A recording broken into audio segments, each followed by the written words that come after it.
So this chapter's topic is passives. Can you remind me what a passive is? A passive sentence is a sentence in which you don't know who your doer is. Right, a passive is a sentence in which there is no doer. Okay, so backtracking to active sentences or normal action sentences, what was our normal sequence in English for a active sentence? We always had doer, action, receiver, TLDR. Yeah, doer, action, then if there's a receiver, it'll be there, and then TLDR. So NS destroyed the lawnmower. NS is our doer. Destroyed is our action. Lawnmower would be the receiver. Mm-hmm. Okay, so this lesson we're going to be looking at sentence structure of passive sentences. Okay. So let's look at some passives. My bike was stolen. Where's our action here? Was stolen. Was stolen, right? So we have our action coming second. What would we normally expect to be coming before the action? Our doer. Our doer, right? But is my bike the doer? No. Because passive sentences don't have doers. Don't have doers, right? Yeah. But it's sitting in the place of a doer.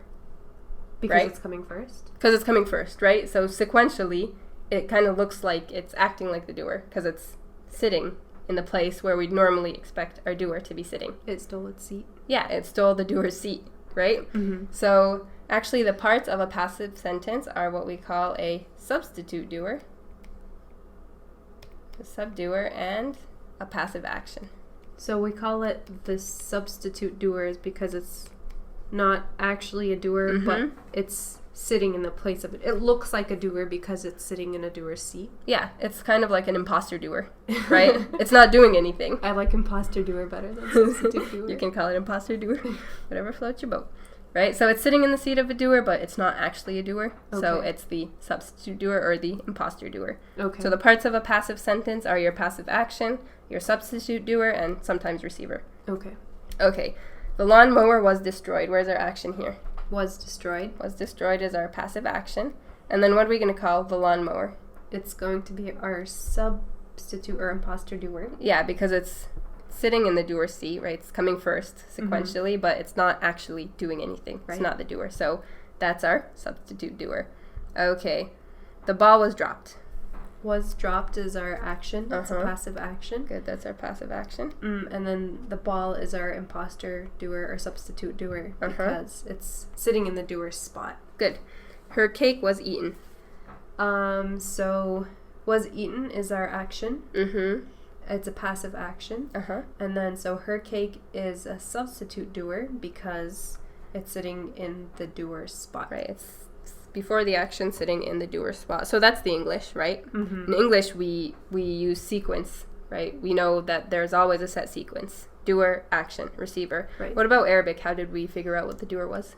Doer labels. Doer labels. And so this whole imposter rule actually carries over to the Arabic as well. Cool. So the way you'll recognize a substitute doer in Arabic is by looking for something coming after the action, carrying a doer label. Oh, okay. Right? So خُلِقَ الْإِنسَانُ, right? خُلِقَ would be our action. And is it passive? It is passive. We'll learn more about the technicalities of passive actions in Arabic Okay. next lesson, inshallah. All right. But I'll tell you, it's a passive action for now. Mm-hmm. And then what do we notice about al-insanu? Ooh is a doer label. Right, it's coming after, has a doer label. So this is our substitute doer. All right. Right? So it's an imposter in Arabic as well. Right? And in the same way. In the same way, right? And then our translation is was created. خُلِقَ is was created, and then mankind is our imposter doer. Okay, gotcha. كُتِبَ الْكِتَابُ. You can help me with this one. So I'm guessing kutiba is a passive action. Yeah. Just because we're doing passives. You can recognize it as an action based on the ending indicator. Yeah. But you don't necessarily know that's passive yet, but it's passive. I'll tell you. And then al-kitabu is subdoer because it has a u. Yeah. And u is a doer label. Right? It looks almost like a normal passive sentence. I mean, normal sentence, action sentence. Mm-hmm. Right? And then we have our translation, was written is our action, passive action, and then the book coming before it, that's our substitute doer. Okay, last one. قُتِلَ الْخَرَّاصُونَ. Help me through this one as well. So qutila, I'm guessing, is the passive action. Uh-huh. And then al-kharrasuna is subdoer because una is a doer label. And so that's the substitute doer. Yep, that's a substitute doer.